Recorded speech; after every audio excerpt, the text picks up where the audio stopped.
Sev Omnis, and this is fifth part of Ukrainian Lost Media iceberg. So, let's go! For those who are learning about the iceberg as a picture format for the first time, this is a selection of facts. At the top are facts known to everyone, and at the bottom are little-known facts. Now let's move on to the continuation of the analysis of this iceberg. Mr. Enniok's Last Bet. Mr. Enniok's Last Bet from 1922 also has other names such as Duel and Hertz, a Russian-Soviet silent film from 1922. Directed by Vladimir Hardin at the Yalta Film Factory of the VUFKU, based on the story The Life of Noor by Alexander Green. As of 2020, the film has not survived. The plot of this film: in the center of the picture is a workers' strike organized by a factory engineer. The engineer, the leader of the strikers, played cards with an entrepreneur, and the stake in the game was life. The manufacturer, who lost trying to pay off a card debt, provoked the striking workers and died at their hands. Status: fully lost. Mítya. This film was released in 1927. The film script was approved by the Supreme Council of Cinematography Protocol No. 2157 on the 7th of June 1926. The Nep years, one of the provincial towns in Crimea, dirty streets, puddles with pigs lying there, sleepy faces of completely different inhabitants. Going to a party for his fiancée Shuroshka, Mítya accidentally meets a woman unfamiliar to him, who, dying, hands him a baby. The appearance of Mítya at the party with an unknown baby in her arms shocks all the guests and organizers of this party.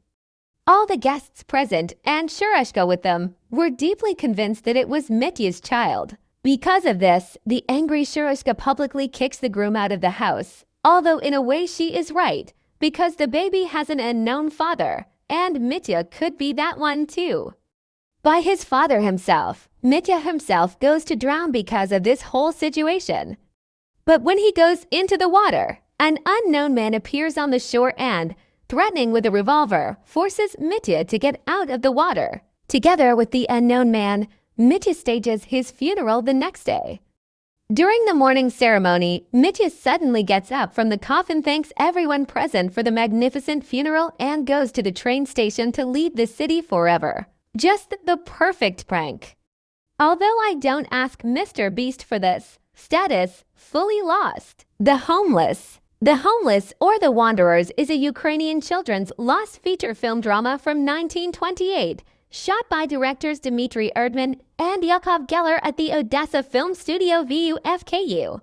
According to the plot, one day the leader of the homeless, Koska, and his friend, nicknamed Matros, detain a girl on the street whose name is Alia, and she is the daughter of the shoemaker Chugunov, to get a ransom for her. But while Koska and Matros negotiate with Ali's father about her ransom, Vasya, he was assigned to guard Alia, releases the girl and takes her to her father himself.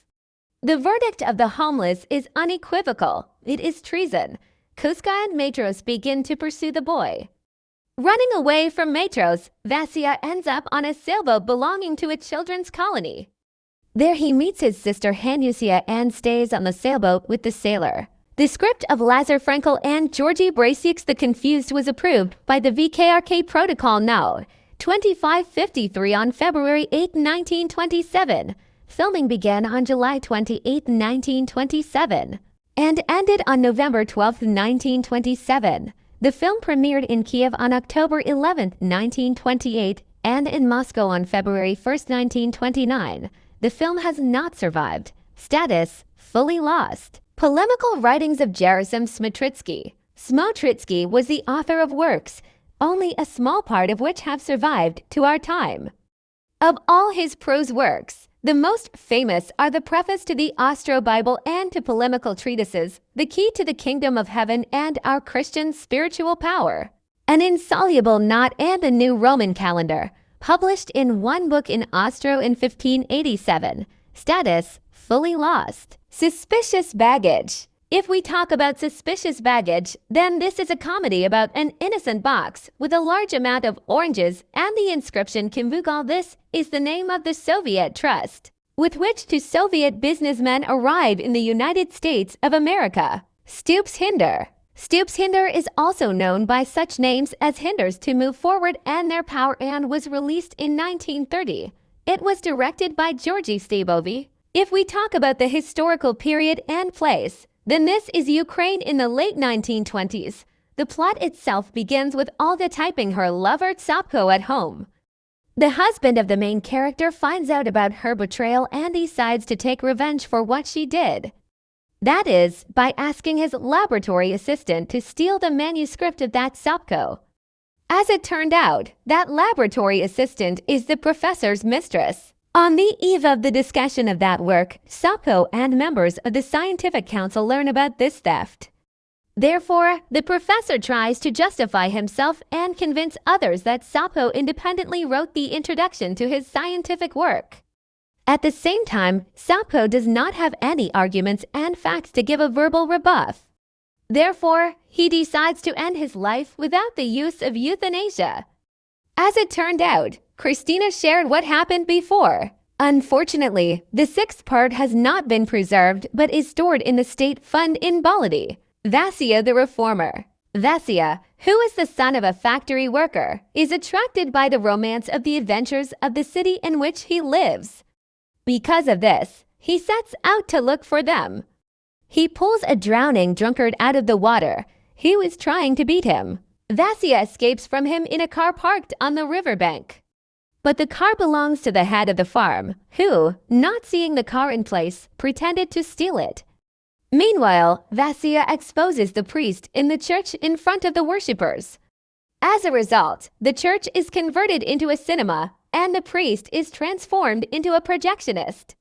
And finally, Vasya's last feat, he catches a thief in his own home and hands him over to the police. A satire of the Nepov times, by the way. This is the very first work in the cinema by Alexander Dovzhenko. The premiere of the film took place on December 17, 1926 in Kiev.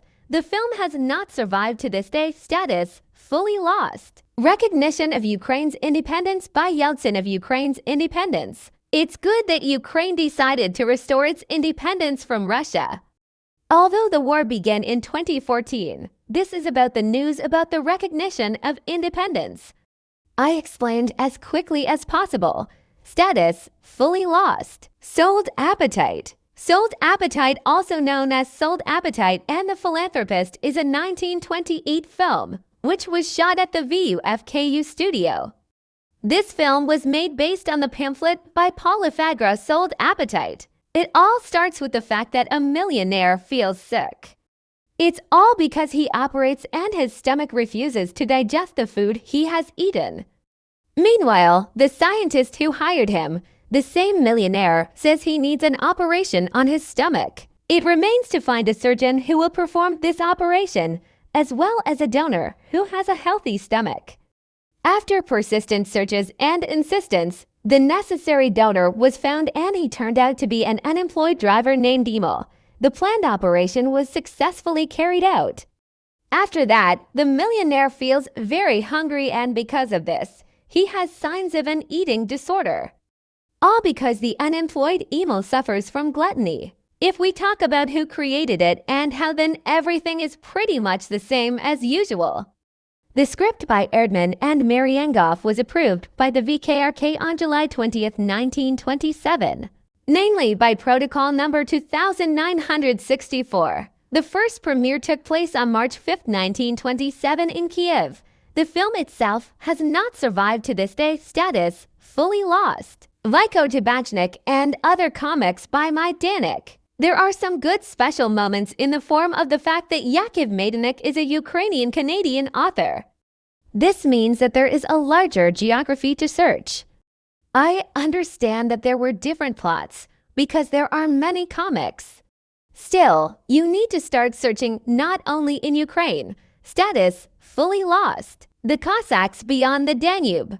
The Cossacks Beyond the Danube from 1939 is a Ukrainian film based on a 3-act opera for which Semyon Hulikardamovsky composed the music. It is not surprising that this film is the same age as Gone with the Wind. If we talk about the Cossacks Beyond the Danube as a film, then there is a lot of music in it and it all takes place in Ukraine in 1775. since Catherine II destroyed the Cossack siege. And therefore some of the Cossacks decided to cross the Danube for a free life because you don't want to be in serfdom when you are a free person.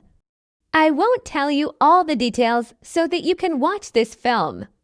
I found and left a link with the English text in the film but with Ukrainian dubbing. Status: found. The Master of the Black Cliffs. The Master of the Black Cliffs is a Ukrainian film which was shot at the first and second VUFKU film factories in Odessa and Yalta. All the events of the film take place outside Ukraine. One of the characters in the same film, the Surf Morn, saves a girl fisherman named Armella, who loses her mind from horror and because of this seriously begins to believe that she is the goddess of the wines. Because of this, the monks from the monastery are useless. Armella's father finds her and takes her home. Monra, who was in love with Armella, leaves the monastery and returns to his previous profession, namely an artist. After a short period, Armella recovers and then marries Monra. Status: fully lost. Arsenalці. Arsenalці is a Ukrainian film which was created by Les Kurbas, an agitation film based on historical events. An episode of the uprising of pro-Bolshevik workers at the Kyiv Arsenal factory against the forces of the Central Rada. The first screenings of the film took place in March 1925. The film was included in the second issue of the VUFKU film magazine Makovic. The film has not survived. Status: fully lost. Ukrainian Fire original Dovzhenko's manuscript. This is about the original version of Ukrainian Fire by Oleksandr Dovzhenko. As I recall, I taught it during the school program of Ukrainian literature. Status: unreleased. So this video is going to the end. Don't forget about like and subscribe for new part. Bye and see ya.